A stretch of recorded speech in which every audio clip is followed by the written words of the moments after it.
片是这个，用 describe generate 出来以后 ，the back of a person， 我觉得我选的是第二条。我觉得这个描述哈 ，red and orange post funky DIY，第二条如果单生成可以给大家看一下效果，就是这个样子。但是我觉得我不是很满意，因为它这个背景虽然都是比较模糊，就比较突出主体，但是我还是觉得没有特写到位，所以单放这个文字是不行的。要走到我的方向，必须强制让它走向我想要的图片。这个 URL 看到这已经 copy 过来了，这块就是我的这个图片的右键复制链接怎么复制过来的？点这个，点第二个复制链接这么复制过来的。然后再加上这个 description 这回我们生成再看一下。画出来这几张侧脸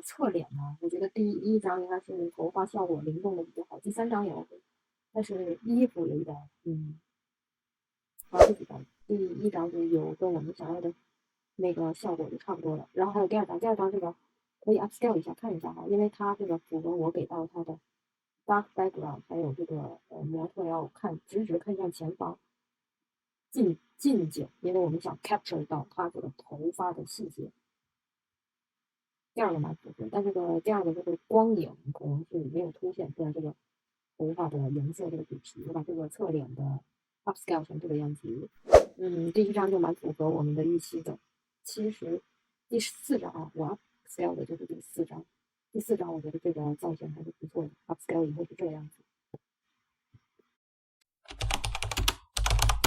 这个镜头的角度取决于这个人物的是向左右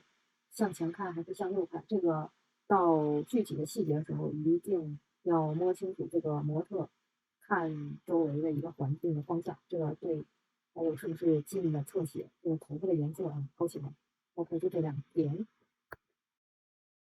跟大家一起玩这个 Midjourney 的过程中就是抱团取暖吧